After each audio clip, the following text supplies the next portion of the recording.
Hello, and welcome to this edition of Worldwide Corrections, the show that reveals world issues that many are afraid to speak on. I'm your host with the most, from coast to coast, won't brag nor boast, Captain Lee. Today's topic of discussion is, when does Black lives cease to matter? If you would like to be heard on this program, or you have issues, questions, comments, or concerns you would like to discuss, call in at 646-994-7527. That's 646-994-7527. And let's talk about it. But keep it short and keep it clean. Stream the Worldwide Corrections podcast on YouTube, iTunes, Spotify, and Podbean. Stay updated by following on Twitter and Instagram. So, tune in and let's get busy. So, when does Black lives cease to matter? We get angry when other ethnicities hurt us, kill us, disrespect us, discriminate against us, defame us.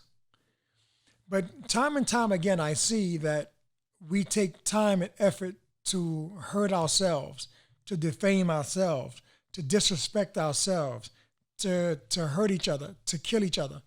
So when does Black lives cease to matter? That's the question today. We recently, over in Maryland, at a Popeye's chicken restaurant, there was a homicide over what was reported to be chicken, a chicken sandwich, the new hot chicken sandwich that came out recently. And even though it may be very tasty, someone did not have to lose their life for a chicken sandwich. That's the disrespect for human life, first of all. And what is really black on black crime? To me, that makes absolutely zero sense. Any crime against anyone in humanity is just equally as bad as black on black crime. See, but we talk about all the hurt and pain that people of color have went through history, and now we find ourselves doing the hurt and damage to each other. Again, we referencing situations like the crime that happened down in Georgia just recently, where there was on campus, on Clark University campus, there was a young lady that shared a room with a roommate on campus, and she was murdered, allegedly, by her roommate and her roommate's brother. Scratch that. Her roommate's boyfriend. And the individuals, the perpetrators, like the victim, are black. So we scream foul when the police department engages individuals that are perpetrators of crimes against humanity. And we scream, Black lives matter. And it does. But it's no difference in Black lives mattering than Caucasian lives mattering. Arabic lives matter. Everybody that has breath in their body, life matter. We have to focus more so on not focusing on Black lives, even though we, as a people, as black people, we are the victims of many crimes nationwide. I remember once before, I was down in Lower Manhattan, and I went into a Korean store. And the man behind the counter asked me, what did I want? And I wasn't sure of what I wanted at that moment. And his response to me was, get out of my store, nigga. Now, the man can barely speak the King's English, but he knew with the greatest of ease to say that defamatory word. So, yes, we have been victimized, but if you look lately, we're doing more damage to ourselves than any other ethnicity against ourselves. We're doing more damage to ourselves. Look at the type of movies, look at the type of television we watch. It doesn't do any good. It's mind-numbing nonsense. Housewives of Atlanta, that's one of the stupidest shows I've ever seen. Where you have a female and a bunch of individuals acting angry, disrespecting each other. You can't even get through an episode without 1,000 curse words. And this is what our youths are looking at. And then they begin to try to emulate what they're seeing on television because they're saying that this is reality TV. And there's actually nothing real about the show. There is nothing real about it. But it shows the discontentment, the disrespect that is expected of us to show to each other. And then we embrace that stuff into our daily lives. And this becomes the norm. This becomes the normal behavior. This is the way that we are expected to act against each other. You look at shows like the Maury Povich show. Maury Povich is making millions of dollars on watching us go on television and disrespect ourselves. We have to learn better. We have to know better. We have to know when we're being victimized. And that's what that show does. It assists us in, you get your 15 minutes of fame. You're on the Maury Povich show, you're on the Jerry Springer show, and you go there and you act like an ass for millions and millions of people to look at.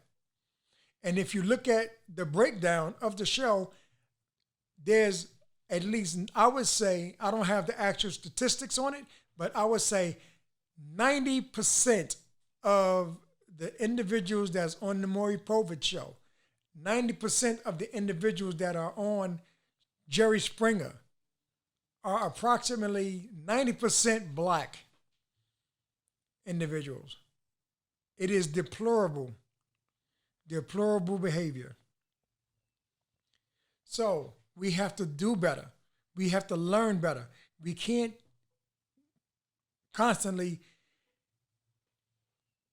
blame society for our misgivings, if you will. We have to learn to do better. The situation that transpired over in Maryland with the Popeye's chicken. Popeye's chicken makes millions, if not billions of dollars every year in the urban neighborhoods. The individuals that traverse Popeye's chicken, chances are, don't have the resources to sustain themselves day to day. Possible. I'm not saying it's 100%, but it's possible. And we lose our lives going into a chicken restaurant. There's places that we're not welcome in society as the minorities. We're not welcome there. And when we get a slither of space for ourselves, what do? We turn in on each other. There's a place over in Georgia. It's called, I can't think of the name of the place right now. So when I think of the name of the location, I'll get that to you. But this place is right next to Atlanta, Georgia. And we're not welcome in that neighborhood. So we get our little spaces in these areas. And it becomes one of the highest crime areas within our area. Why is that? Why we cannot live amongst each other? There's a housing development over in Queens. It's down by Chinatown. It's New York City Housing Authority. Now, you can go to Marcy Projects. You can go to Fort Greene Projects. You can go to Tompkins Projects here in Brooklyn. And it's inundated with predominantly black and Hispanic residents. What you'll see when you go there is graffiti, urine in the elevators, marijuana and tobacco leaves all over the place, crack valves all over the place, robbery, burglaries, homicides. That's what you'll see when you go to the urban neighborhoods. But what is very important is this. Go to this housing development over in Chinatown in Queens. It's NYCHA, New York City Housing Authority. You see nice plants outside. No graffiti. You have people sitting out in the courtyards. Nobody's running for their lives. You don't see a barrage of police out there looking to arrest anyone. You have to free yourself of their mentality. Here's another question for you. What do you think of when you see New York City housing authorities throughout the city of New York City? People think of the projects. And what you got to understand is it's not the brick and mortar of the buildings that are bad.